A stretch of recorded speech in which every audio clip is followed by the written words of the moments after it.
Bonjour à tous, très heureux de vous retrouver. School TV Le Mag, 30 minutes sur la scolarité et l'éducation de vos enfants. À chaque fois une thématique forte, une initiative sur le plan local et ou national avec Alix Nguyen.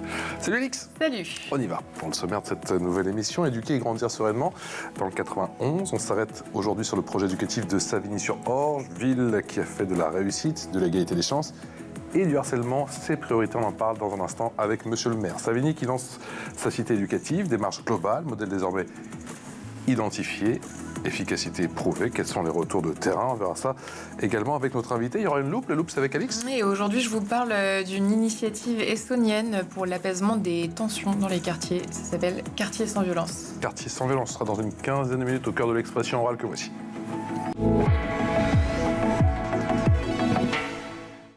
Bonjour Alix Théier. Bonjour. Merci d'avoir accepté notre invitation. On est très très heureux de vous recevoir. Heureux maire de Savigny-sur-Orge. Jeune maire, je peux le dire encore une fois. Oui, vous pouvez le dire.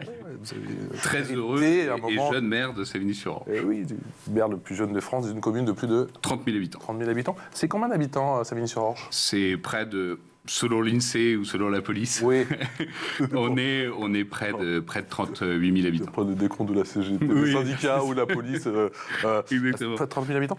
Combien d'établissements scolaires? Combien de collèges? Combien de Il y a 17 établissements scolaires, c'est 10 maternelles et 7 élémentaires. Conséquent, ouais. 3 collèges et 2 lycées, dont un lycée qui fait général et technologique. Ouais. Un choix ambitieux de la part de vos concitoyens, effectivement, qui ont donc élu un rugbyman, un talonneur avec de l'énergie, des idées aussi, beaucoup d'idées et un projet, alors du territoire éducatif global, 2024-2027, avec quels axes principaux, monsieur le maire? Sur alors, ils ont élu un jeune, mais ils ont élu surtout une équipe. Et oui. Je tiens à saluer, au-delà de l'administration de ma collectivité, les élus qui m'accompagnent, parce que sur l'éducation et sur la jeunesse, j'ai souhaité avoir des pôles d'élus. C'est-à-dire que sur l'éducation, la jeunesse, ils sont 3, le sport, ils sont 2. Sport, jeunesse, il y a un adjoint et une conseillère déléguée à la jeunesse. Et sur l'éducation, donc vous avez une adjointe et une conseillère déléguée à la cité éducative, dont on parlera oui. après, qui est ancienne directrice d'établissement scolaire d'une école élémentaire dans le quartier prioritaire de Grandvaux, qui a fait toute sa carrière, enfin une grande partie, voire toute sa carrière à Grandvaux, et une élue à la petite enfance qui est par ailleurs directrice de crèche. Donc on n'est pas des techniciens, nous les maires, donc on s'accompagne aussi d'une équipe qui a de vraies compétences. On n'invente pas le fil à couper le beurre. Ensuite, quand on est maire, on discute avec la population, on voit un peu ce qui ne va pas, les acteurs aussi locaux.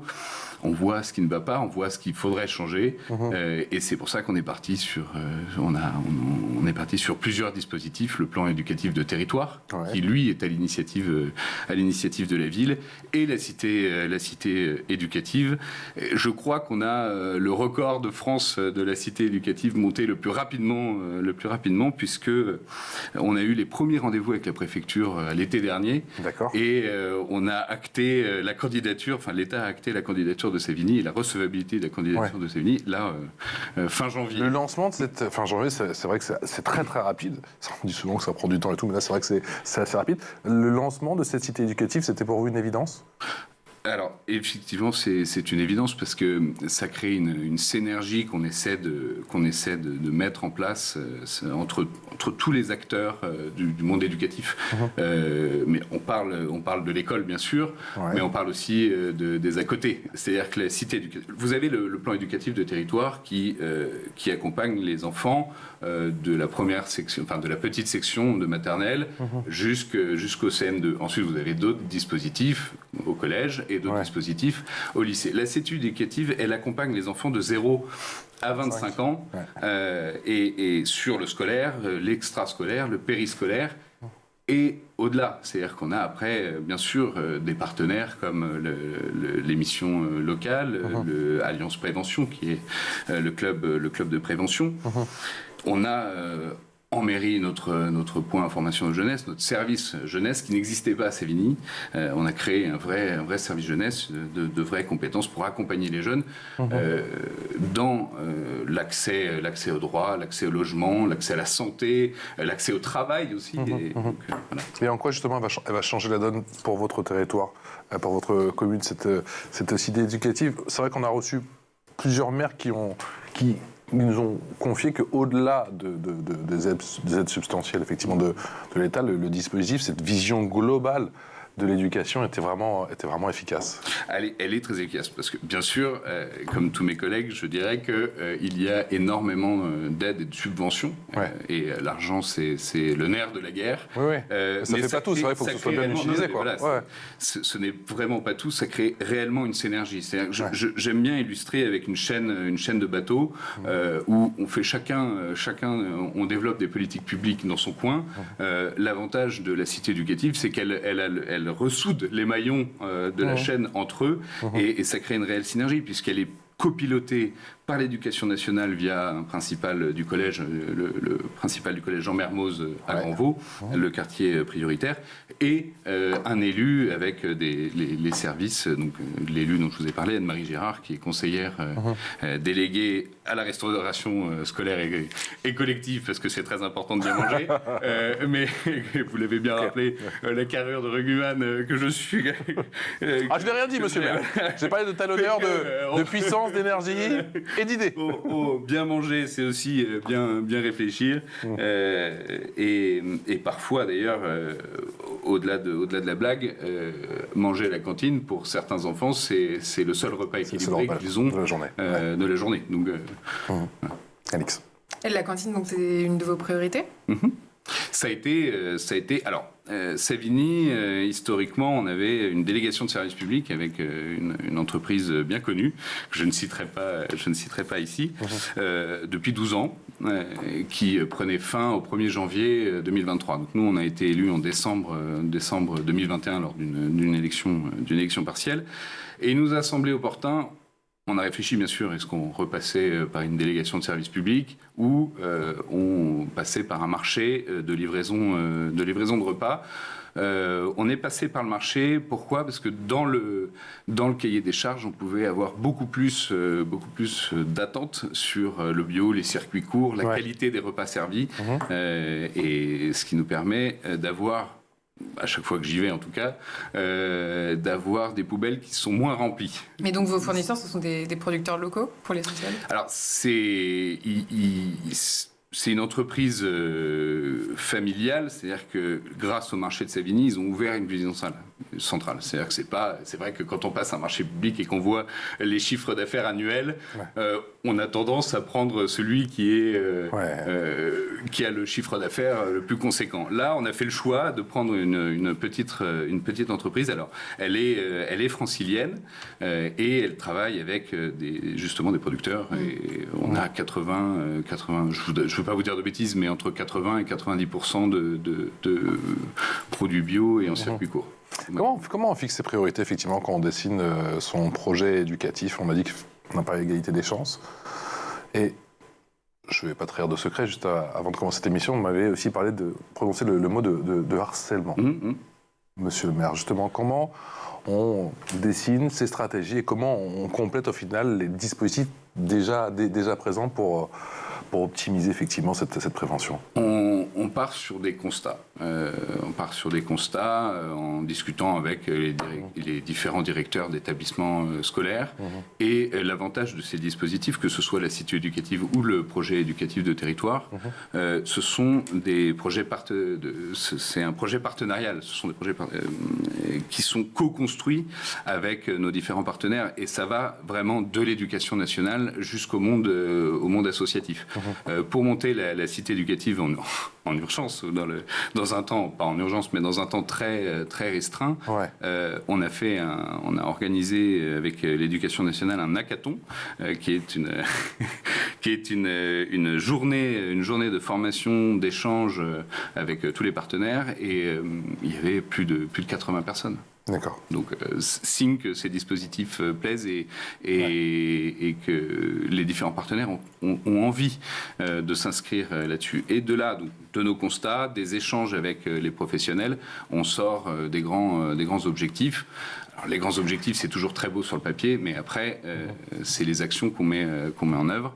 L'avantage du projet éducatif de territoire, c'est qu'il est évalué chaque année par une personne externe, mais aussi par ceux qui l'ont rédigé. Donc, on peut se reconstruire chaque année et faire évoluer ces projets chaque année pour que les politiques publiques qu'on met en place soient adaptées et de plus en plus adaptées. Donc, les points d'étape, en général, ça se fait annuellement ? Annuellement, oui. D'accord. Et alors sur la problématique du harcèlement qui vous tient à cœur, je le sais, tout particulièrement, vous m'avez confié, je n'ai pas encore d'enfant, mais c'est vrai qu'il est dur de rentrer chez soi et de se dire qu'on a appris telle situation, tel cas dans tel établissement, et surtout moi en tant que mère, qu'est-ce que je peux faire effectivement pour que tel ou tel drame n'arrive pas ? Exactement.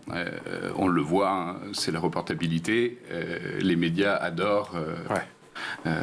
Montrer et de plus en plus d'ailleurs, et donc on a l'impression que ces faits augmentent, et effectivement la société est de plus en plus violente et à tous les niveaux, c'est-à-dire que c'est pas qu'à l'école, c'est aussi au sein du foyer, entre nous. Il y a juste à voir quand on conduit, je ne sais pas si le déconfinement a fait qu'on est devenus des fous du volant, mais les gens sont de plus en plus agressifs, et là-dessus on se dit il ne faut pas que ça touche les enfants, et inversement, parce que c'est la violence entre les enfants, et donc on se demande comment on sensibilise d'abord les enfants, parce qu'on ne parle pas tout de suite de police et de justice, mais comment on sensibilise les enfants. Et il y a eu une action, et c'est pour ça que je vous ai dit que je souhaitais rendre hommage à la directrice, à la directrice de l'école élémentaire Kennedy, qui est très moteur sur ces dispositifs, et qui, dans le cadre de la journée de lutte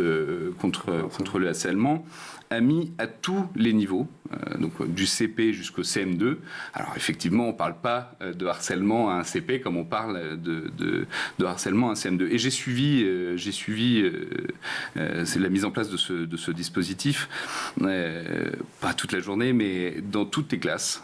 Alors au CP, on leur raconte en quoi du coup En CP, on leur raconte une histoire. Hein, c'est un petit garçon qui devient un renard, qui devient un lion, et quand le jeune harcelé en parle aux adultes, se libère, le lion redevient petit garçon, voilà, et n'est plus le harceleur. En CM2, on leur fait poser des mots, des mots aux mots, et c'est vrai que quand on a un gamin de CM2 qui vous parle de suicide, on se dit, il a 10 ans. Et il vous parle de suicide. On se dit, il y a un souci. Il y a un souci, il y a quelque chose à faire. Donc, on a fait de la lutte du harcèlement une thématique qui ressort à chaque fois. En dégageant notamment des budgets pour former Bien sûr. Vos auxiliaires, parce que si on va parler de périscolaire, nos animateurs, on essaie de les professionnaliser. C'est-à-dire que avant qu'on arrive, il y avait 3 stagiairisations d'animateurs par an. Sachant que la filière de l'animation, c'est un des plus gros budgets RH de la commune. Puisque entre les vacataires et les titulaires et les stagiaires, enfin les fonctionnaires et les vacataires, on est sur 250 contrats en tout. Et on essaie de mieux les former, de les accompagner vers le BAFA, mais aussi mieux reconnaître leur profession en les stagiairisant. D'accord. Voilà. Et au collège, vous prenez des mesures aussi ça, c'est le département, et c'est là où on travaille avec les services du département, mais aussi tous nos partenaires, les clubs de prévention. Je sais que vous n'êtes pas sans savoir que les départements sont dans de grandes difficultés financières, et le département de l'Essonne en fait partie, et particulièrement parce que l'Essonne, c'est un département où les risques explosent.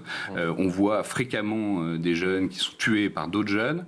De mémoire, toujours été le département, il y a plus de risques. Ça a toujours été le département, il y a le plus de risques. Et au-delà de la baisse des moyens du département, on voit les budgets pour le social qui explosent dans le département de l'Essonne, et on n'est pas forcément, et on n'est plus aidé à la juste mesure par l'État.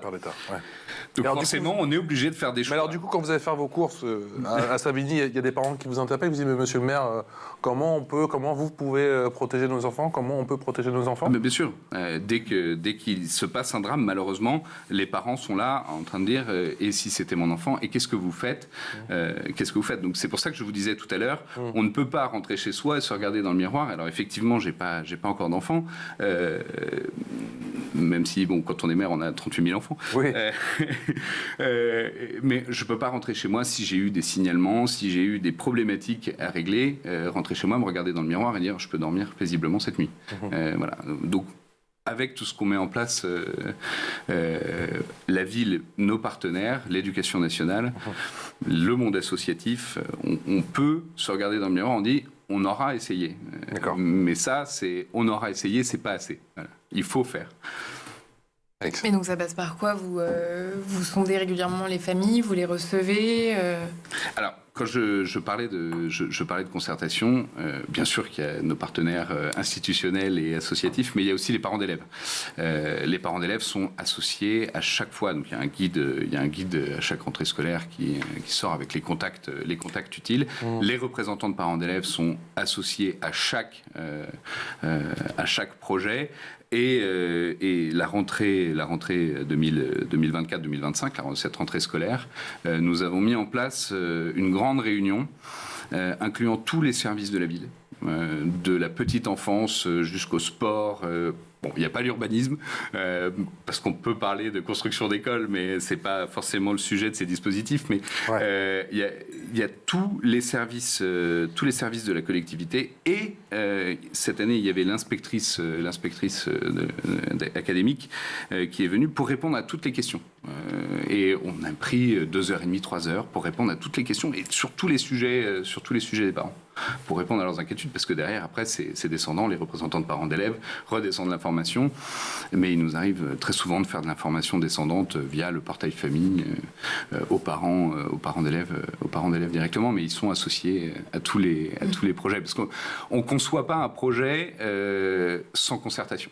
Mais concertation avec les sachants, les partenaires institutionnels, avec ceux qui font aussi et ceux qui mettent en place les dispositifs, les enseignants, les bénévoles des associations et les parents d'élèves. Il y a également un conseil municipal des jeunes. Et il y a un conseil municipal des jeunes, ça c'est un des axes forts aussi, la lutte, on parlait... Beaucoup, monsieur le maire. Oui. J'ai un petit extrait, on va les écouter. Ouais. Bonjour, je m'appelle Nélia, je me suis présentée. J'aimerais bien représenter mon école. Je suis hyper contente qu'il y a les élections des jeunes. Bonjour, je m'appelle Mohamed, je suis à Réchy-Briand. Je suis content parce que si je suis élu, je vais faire des sorties vélo.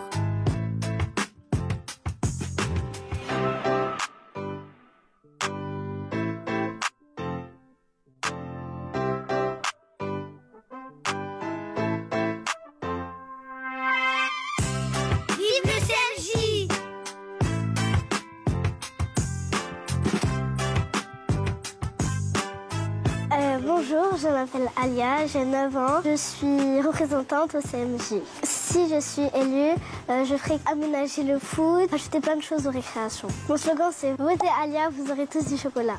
Je suis partie voir 3 classes de CM1 et 3 classes de CM2 pour parler un peu de ce que j'ai fait. Puis après, j'en ai parlé à mes parents et ils m'ont dit de faire une affiche. Puis après, on m'a aidée et après, je les ai distribuées.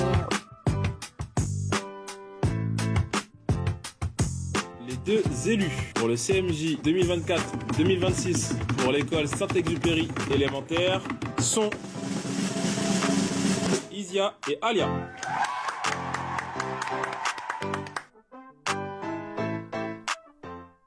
Votez Alia, vous aurez tous du chocolat. Et c'est bon slogan, c'est très bonne punchline. Du coup, elle a gagné. C'est un outil important justement pour cette quête de citoyenneté. qu'est le CMJ? Bien sûr, et c'est un outil d'autant plus important que les jeunes du CMJ, c'est pas que avoir des jeunes avec nous et d'avoir un conseil des jeunes. C'est-à-dire qu'ils ont fait une campagne, ils sont allés convaincre leur attention à vous, monsieur le maire, attention à vous. Alors, attention à vous. Effectivement, il faut que je fasse attention parce que 2-3 m'ont dit, alors j'ai un peu le temps, mais 2-3 m'ont dit qu'ils voulaient devenir maire. Clairement, ils vous ont dit dans les yeux. Oui, les yeux dans les yeux. On veut ta place, monsieur le maire. Voilà, exactement. Il y a eu une fresque participative, je crois. Exactement. Et donc, ils ont des idées. C'est-à-dire que c'est pas que être là, avoir l'écharpe. On les associe à chaque fois qu'on fait des commémorations. Ils viennent déposer des gerbes avec nous, alors que leur écharpe, il faut les voir quand ils sont fiers avec leur écharpe. Et ils ont des idées, c'est-à-dire qu'on les associe. On a des projets de cours végétales, parce qu'on appelle ça cours oasis. C'est vraiment le gadget parisien, la cour oasis. Nous, c'est cours végétalisé. On les associe et ils dessinent avec nous les plans, ce qu'il faudrait pour leurs camarades, et ils sont des vrais porte-parole de leurs camarades, et ils vont expliquer. Moi, je les ai reçus la semaine dernière, parce qu'ils ont visité la mairie, je les ai reçus dans mon bureau, et ils savent à quoi sert un maire. Ils savent maintenant aussi ce que fait une mairie, parce que c'est pas que ils ont découvert que la mairie fait tout, en fait. Oui. Voilà. Il y a beaucoup de métiers au sein du centre administratif et au sein de la ville, et ils sont intéressés et intéressants. C'était vraiment intéressant de voir cette petite parenthèse. Je voulais cette petite bulle positive avant de reparler effectivement de la violence qui malheureusement rythme notre quotidien. On va voir ça dans la loupe d'Alix. Alix, tu nous parles d'une initiative citoyenne estonienne pour l'apaisement des tensions dans les quartiers. Oui, tout à fait, un mouvement qui prend de l'ampleur. L'association s'appelle Quartier sans violence. Ce projet est né en septembre 2022 à Vigneux-sur-Seine d'un collectif de parents ayant vécu la violence interquartier. L'histoire commence après un drame, quand Massiega, un jeune de 24 ans, perd la vue à cause d'une rixe entre bandes rivales. Son père est bouleversé et décide de s'associer avec d'autres parents de Vigneux-sur-Seine, Draveil ou Montgeron pour fonder Quartier sans violence. Leur objectif est de prévenir les violences, instaurer le dialogue avec les jeunes et leur proposer des solutions pacifiques. Ces mères et ces pères s'engagent pour tenter de dessiner un avenir meilleur pour leurs enfants, de créer un environnement paisible, une sorte de bouclier face aux rivalités qui minent la vie des jeunes, parfois, on le sait, au point de les mener à des tragédies. On écoute Mariem Radio, la présidente de l'association. L'objectif de cette association, c'est de lutter contre les violences interquartiers, entre les jeunes des différents secteurs, même s'ils habitent dans la même ville parfois. Ce phénomène récurrent fait des victimes, comme ce fut le cas de Seydou, 15 ans, tué à Draveil le 30 juillet 2020. Dont le papa fait partie de l'association et vice-président, Monsieur Yim. C'est dans l'association d'autres victimes, comme un papa qui a son fils de 23 ans, qui a perdu la vue lors d'une agression par une bande rivale dans notre secteur. L'inauguration de l'association a eu lieu le 4 mars. Les jeunes sont venus, ils ont répondu massivement à l'appel. C'est une lueur d'espoir pour nous. Des jeunes qui sont conscients et qui ont même, eux, envie de s'impliquer et de dire stop. L'association n'a pas de gros budget ni de soutien institutionnel de taille, mais elle a un réel soutien de la part des habitants et des acteurs locaux. Leurs actions passent notamment par de la sensibilisation, des marches citoyennes et des ateliers pour les jeunes. Une façon aussi de lutter contre l'idée des parents démissionnaires. Quartier sans violence porte donc un message fort. La violence ne doit pas être combattue uniquement par des mesures institutionnelles. Elle peut être réduite par l'implication des citoyens eux-mêmes. Une mobilisation locale est essentielle pour apaiser les tensions et redonner espoir aux jeunes des quartiers populaires. Monsieur le maire, je sais que Quartier sans violence n'œuvre pas à Savigny-sur-Orge. Néanmoins, est-ce que vous travaillez avec des associations similaires ou est-ce que vous voyez ce genre d'initiative de la part de parents ? On travaille avec des clubs de prévention dont je vous parlais tout à l'heure, et je vous parlais des moyens du département. La ville a décidé de mettre la main au porte-monnaie, comme on dit, pour qu'il n'y ait pas de changement sur la prévention, en tout cas une baisse des moyens. Effectivement, on n'est pas élu et on ne souhaite pas, et en tant que parent, on ne doit pas ou plus vivre d'événements comme on a connu. Je pense à mon collègue de Viry-Châtillon, qui est un ami par ailleurs, que j'avais au téléphone tous les soirs, et le petit Chedine. On ne devrait pas avoir à vivre des drames comme ça, et donc du coup tout ce qui est dispositif, bien sûr, vous parlez d'institutionnel, mais tout ce qui est initiative citoyenne comme celle-ci doivent être mis en avant, et la bienvenue. Nous, on travaille, on a 3 maisons de quartier à Sévigny, dont deux centres sociaux. On est en train de travailler à la reprise en régie de ces maisons de quartier pour pouvoir plus adapter. Là, pour le coup, on est, excusez-moi, mais sur l'institutionnel, mieux adapter les politiques publiques aux besoins et au changement de la société. C'est-à-dire que nos maisons de quartier, elles sont gérées depuis au moins 20-25 ans par marché public ou délégation de services publics, où on rédige un cahier des charges. On le rédige pour 3 ans, 4 ans. Le cahier des charges, on ne peut pas le changer. La société, elle change. Et donc, du coup, reprendre en régie... On n'est jamais mieux servi que par soi-même, mais reprendre en régie les maisons de quartier, c'est aussi pouvoir créer des partenariats ou ouvrir d'autres partenariats. Il y en a avec la MJC, il y en a avec le conservatoire, il y en a pour l'accès à la culture, et ou des associations locales. J'en compte deux associations, À Tout Cœur, Double Impact, qui travaillent sur les quartiers. Ça permet en fait de les reprendre en régie, la reprise en régie, de les associer aussi là-dessus, puisqu'ils font de la sensibilisation. Ils organisent un tournoi notamment de foot, même si on ne règle pas tout avec un tournoi de foot, mais ça permet aux jeunes ce tournoi de foot, il est organisé avec des jeunes de plusieurs quartiers et plusieurs villes. Et ça permet au moins le temps d'un après-midi, d'une journée, qu'ils jouent tous ensemble et qu'ils voient que ce ne sont pas des ennemis. Et au-delà de ces dispositifs, c'est c'est très cher au principal du collège Jean Mermoz, et je suis assez d'accord avec lui, c'est la fracture du numérique, mais c'est aussi donc la lutte contre la fracture du numérique, mais c'est aussi lutter contre toutes les images et l'accès aux réseaux sociaux. Alors justement, vous avez l'impression que vous faites votre travail, vous faites votre part, vous avez l'impression que peut-être l'État ne va pas assez loin. Parce que vous, concrètement, à votre niveau, vous ne pouvez rien faire contre les réseaux sociaux, quoi. Non, malheureusement, ça, j'ai pas de pouvoir, mais on peut sensibiliser, en tout cas. On peut sensibiliser aux différents usages, et éduquer, sensibiliser, exactement. Et après, l'État, comme je vous disais tout à l'heure, Sévigny, on a un quartier prioritaire qui est le quartier de Grandvaux. On a un ex-quartier de Veille, qui est le quartier des Prés-Saint-Martin. L'État a décidé, en changeant les critères chaque année ou tous les 2 ans, que les quartiers de veille ne servent à rien et sont sortis. Donc on a essayé avec la ville de Juvisy d'associer le quartier des Prés-Saint-Martin à un autre quartier pour qu'on rentre dans les critères Mais c'est ça, je me suis en train de me dire, tu as intérêt à bien t'entendre avec les maires des communes environnantes, parce que sinon tu t'en sors pas, parce qu'il faut... En période de crise budgétaire, tu es obligé de trouver des solutions. On a mais je parlais de Viry-Châtillon tout à l'heure, avec Jean-Marie Villain, Lamia Bensar-Sareda, la maire de Juvisy.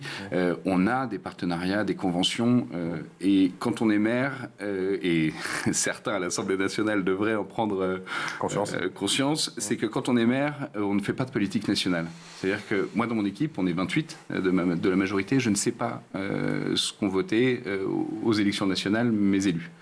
Tant qu'ils votent pas dans des extrêmes, moi ça me va. Ça vous arrange. Mais voilà, on est là juste pour gérer nos villes, et donc on est tous dans la même galère. Donc quelles que soient nos sensibilités politiques, on travaille tous ensemble. Je pense aussi, là, dans la circonscription, il y a le maire d'Athis-Mons. On n'est pas de la même famille politique, et pourtant on travaille ensemble. Lors des émeutes de 2023, on s'appelait tous les jours. Voilà. Il y a quand même beaucoup de sujets qui font consensus. Et il y a des sujets qui... On a tous les mêmes problématiques, et donc naturellement on travaille tous ensemble. Surtout quand ça touche la jeunesse. Mille merci. Un grand merci à vous d'être venu nous voir aujourd'hui sur le plateau de School TV Le Mag. Alexis Théier, maire de Savigny-sur-Orge, on l'aura compris, et conseiller départemental. Je ne l'ai pas précisé tout à l'heure, aux nouvelles mobilités. Oui, c'est ça. C'est votre portefeuille. Et merci à vous de m'avoir invité, parce que c'est toujours très intéressant de pouvoir... Il faudra revenir, parce qu'il y a beaucoup de sujets qu'il faut aborder. Oui. C'est juste infini. Un grand merci à toi, Alix. À demain. On se retrouve demain. À très bientôt, monsieur le maire. Merci. Excellente journée en notre compagnie. Ciao.